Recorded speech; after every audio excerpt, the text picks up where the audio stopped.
Speedsville, and that's where the property is that I own, but I would like to speak here, and I'm going to speak a little bit on some different things, but the purpose of zoning has exactly one purpose, and that's to tell you what to do on your land, what you can and cannot do.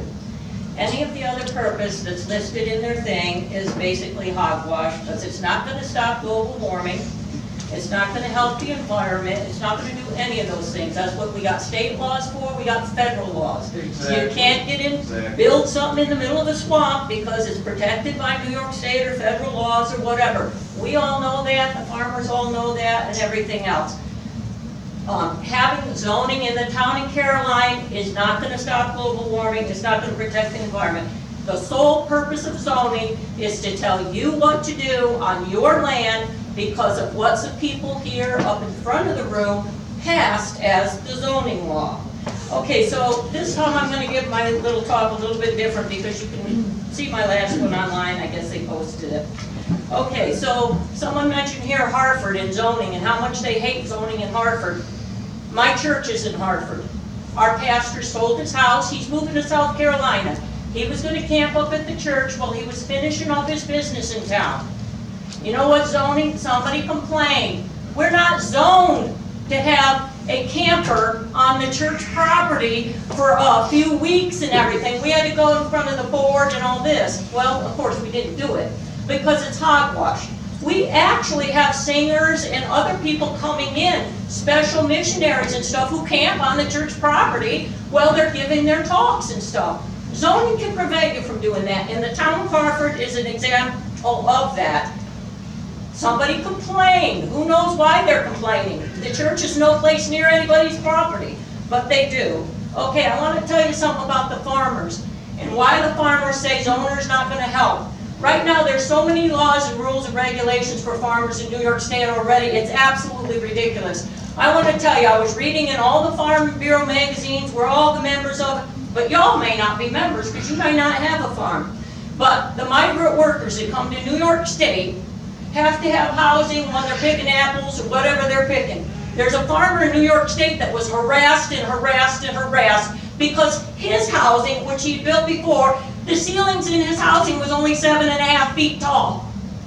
He was harassed and nearly shut down and taken out of the farming business due to zoning and all of the regulations because his ceilings were not 8 foot tall where he had his migrant workers coming in. We all know we go out in a camper and we camp all the time in little, things for a month and a half. So is that the thing? We have laws in New York State that are so irritating already to the farmer. We don't need more restrictions on what we can do with our property. The one other thing I want to tell you about zoning. Everybody's talking about the discrimination clause. Right now, does everybody here know? Because I Googled it. In New York State, there's 3 laws right now that New York State is trying to pass because all the zoning laws have become so discriminatory against low-income people by saying, okay, you can't build an apartment above your garage. Maybe you want to kick your son out of the house and get him over in the garage or something so he has a little independence. There are so many zoning laws in New York State right now that New York State, and I'm telling you this, there's 3 right now they're trying to pass because zoning has become so restrictive that it discriminates against poor people. If you want to put your grandmother's house because she can no longer live in her own house and you want to put a little, I call them granny pads or whatever, on your property, say you got 20 acres, you should be able to do that. You're not going to be able to do that if it's zoned single family housing area. Now I know they're going to tell you that they're going to straighten all this out and oh, we're going to pick and choose what zoning laws we want and what we don't. That's not how it works, people. They pick and choose. They vote, they pick and choose. It doesn't work the other way around. Okay, a couple of other things of zoning. How to put a highway in, how to make a turn and all that kind of stuff. I'm going to just mention New Jersey and jug handle turns. You know how much land they got to scarf up from people to make a jug handle turn in New Jersey instead of a plain left-hand turn? I'm not saying that that's zoning, but I'm saying zoning can do that in your town. Curbing. You don't think you're ever going to get curbing in the town of Caroline? Well, I lived in a little town down in Pennsylvania. And when they came and put curbing in, the diners, the restaurants, the ice cream stores had to put all these dang curbs in front of their businesses and it messed up all their parking areas. That's what zoning will do for you. It's not going to fix global warming. I know there's a few people that think that, oh, it's gonna regulate and you can do this on your property, you can do that. That's total discrimination. It's taking away the rights of the property owner, which they pay taxes on. Let's just see, yeah, curbing, yeah, the camper at the church. I wrote all these little notes down and stuff as I was thinking of them. But your parking areas. I'm gonna give you one more example. This is what zoning does. My credit union got completely wiped out. They had to build a new building, they had to put in a new park and everything. It was flooded, completely flooded. They had to replace the whole thing. It's down on Hooper Road. I pulled in there after they just opened the building. They had a nice parking lot. There was no lines on the parking lot. Do you know how free I felt pulling into a dang parking lot without those little tiny lines I had to park my truck in? I go in there to the teller at the credit union. I said, please, please, don't put lines on your parking lot. The parking lot has never been completely full. Though not having lines on the parking lots meant my big truck could have a little extra space on the side for me to get in and out than somebody's little teeny whatever cars they're driving. I felt so free. They said, well, we have to put the lines on according to zoning because we have to prove we got so many parking spaces. And like I say, they have parking space. It has never been a full parking lot in there.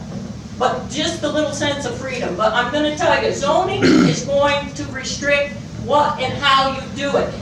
Zoning may, okay, right now, it's not going to say you got to have a paved parking lot with all your little spaces measured out to, so you can't open the doors. It's not going to say that in the beginning, but it's eventually going to say that because that's what they do. And the big question that I have for the town board, because I know this has come up, kickbacks from New York State for putting in zoning laws.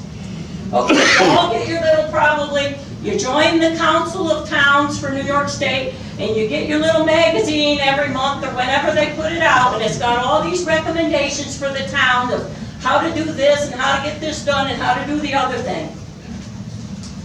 Kickbacks. They're big on kickbacks. And I thought of this after the other one. There was a big kickback thing on time's almost up. There was a big kickback thing on signing everybody up in your town for solar green energy. I don't know if the town of Caroline signed all their people up for it, but it was going to make the people opt out. And to do that, you're going to get New York kickbacks. I know that because in the town of Richford we had that. I sat on all the meetings for it. And the state of New York had hired somebody from Australia to come in and try to talk towns into doing that. I just want to make sure I know you're not answering questions, but I want you to look into it. Is New York State pressuring towns in New York State to have zoning? I know the answer to that question because I know when it came up in the town of Richford. So I just want to say that's another thing for you all to keep in mind on that. And also all these laws, the discrimination laws, because New York State right now is trying to get zoning to stop discriminating. Yeah.